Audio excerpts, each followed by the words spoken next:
So early on, Kevin, you said that you aren't afraid of death. And I have to take that as you aren't afraid of the physical act of dying, taken in context with everything else that you said. So, like, the falling into the man cover kills you. Yeah, you would be afraid of that, but that's not the terror that I think you were trying to get at, and what you were trying to elicit in all of us, and try to get a response about. So, yes, we are all afraid of manhole covers. Well, I'm not afraid of a manhole cover, I'm afraid of falling into the manhole. Because, yes, everyone's afraid of that, and you're probably lying if you say you aren't, or you're evolutionarily stupid, because that's, like, your preservation instincts, and if you don't have fear, then you're just gonna go jump off bridges, and then eventually you're gonna die too soon before you have a chance to pass on your genes, and so that doesn't fit with what happens in reality. Sorry. So you're not terrified of the actual act of dying, you're terrified of the consequences, which I would kind of argue is the same thing, but that's a semantic point. There are two main consequences that you talked about. The first being that you are no longer around, or at least the little you that lives in your head that doesn't actually exist, and two, that anything you have ever been will just disappear and be gone, and you will have had no impact on anything, and it would have been like you had never even existed, is kind of what I got as your second point, and what is far more terrifying for you. And again, to those two consequences, I would say that anyone would be lying if they said they weren't afraid of them, because, again, I think it plays into the sort of evolutionary instincts. I think ultimately, and I think this sentiment is supported by the great philosopher Alan Watts, who I really like to listen to on YouTube. He's dead, but he made lots of videos and lots of audio recordings and stuff, and people like to put them to nice music and pretty pictures and put them on the internet, and maybe I'll put a couple of links to a couple of my favorites in the link down below. But anyway, he supports the notion that we have no fears except for the fear of death. We are afraid of deadly snakes because they are deadly. Or that a fear of public speaking is that people are going to judge you and you won't ever be able to accomplish anything, and therefore that's one of the consequences of being dead, is that you will never have accomplished anything and no one will ever remember you for anything important. And I know that's a bit of a tenuous link, but I like the concept of all fears tying back to death and its consequences, so bear with me. I do think it is supported by the whole idea that our fears are evolutionary, in that we have fears of things that will prevent us from carrying on our genes, which would be death or social outcasting, which I guess are kind of different, but I think they're close enough for this point. So really the only way to talk about things that terrify us and things that we are afraid of is to go back to the root cause and talk about death. So going back to addressing root causes, we need to look at the two outcomes, the two effects of death. So there is that you no longer exist, and that anything you have ever done is just going to disappear eventually, and no one will ever even remember that you have existed. And both of those are inevitable and unavoidable for even people like Einstein. You know, Einstein's a public name. Even my cat shares that name. See? Aren't you glad, Einstein? Yeah, you're named after a famous physicist. But Einstein died, ignoring all the stupid, crazy conspiracy theories. But he'll undergo a second death. And I forget who came up with the concept of this, but it's some author or poet or something. That we undergo two deaths, you know? The first physical death, and then the last time anyone ever thinks about us. For me, if I were to die right now in a horrible fiery explosion, which included all my friends and all my family and everyone I knew in real life, my second death would come the last time someone watched my video on YouTube before YouTube shut down and they were lost for all time, basically.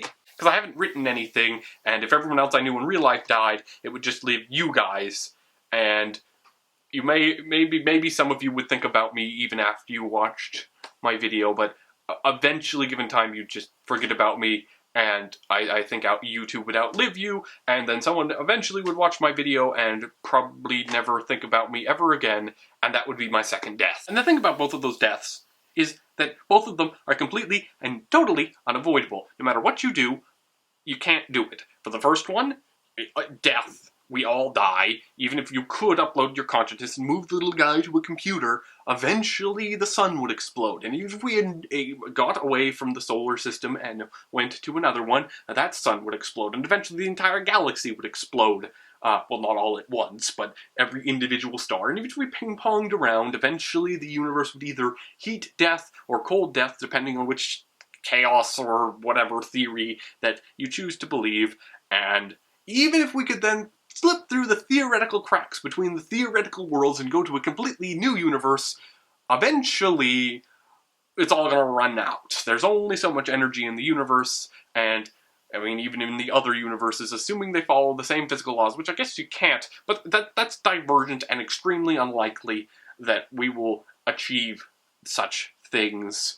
So basically, you're going to die, and everyone you've ever known is going to die, and the entire planet is going to die, and thus you will have your second death whenever that happens. Even if you were the most important person in all of human history, you're going to be forgotten eventually, and that's unavoidable. So I personally am afraid of things like roller coasters, and death, and giant bears eating me.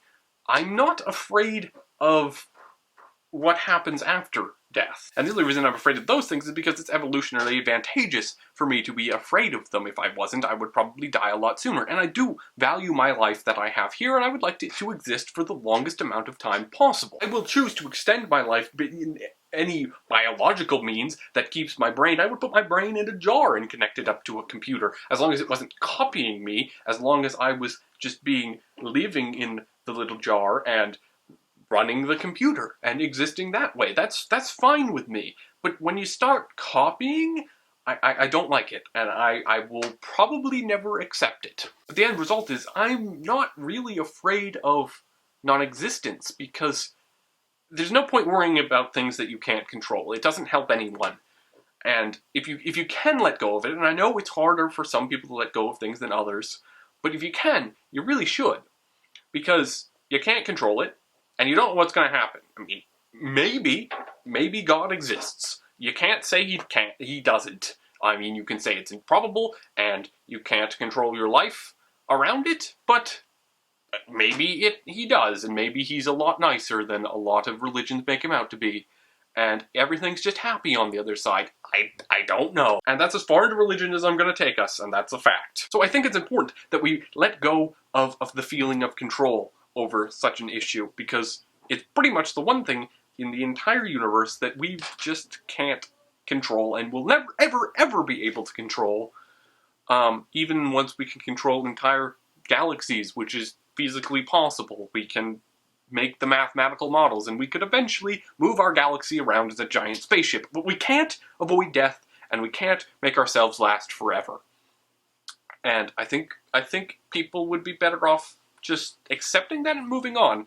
But I don't want to say that because that sounds rude, but it's kind of how I feel. And maybe I'm completely and totally wrong in depriving myself of huge swaths of human feelings and emotions, but for the most part, I think I've overcome my terror of non-existence. But then again, I do make YouTube videos in a vain attempt to prolong my importance and to show to my grandchildren, and hopefully for them to show to their great-great-grandchildren. But eventually, I'm gonna die that second time, and there is no avoiding that. And on that cheery note, I will see you guys next week. Have a wonderful week. I'm certainly looking forward to the responses to this video, both in the comments below and by my fellow collaborators. I hope I haven't offended anyone, but that's how I feel, and I'm truly sorry if my feelings have offended you. Anyway, I will see you guys next week. Bye!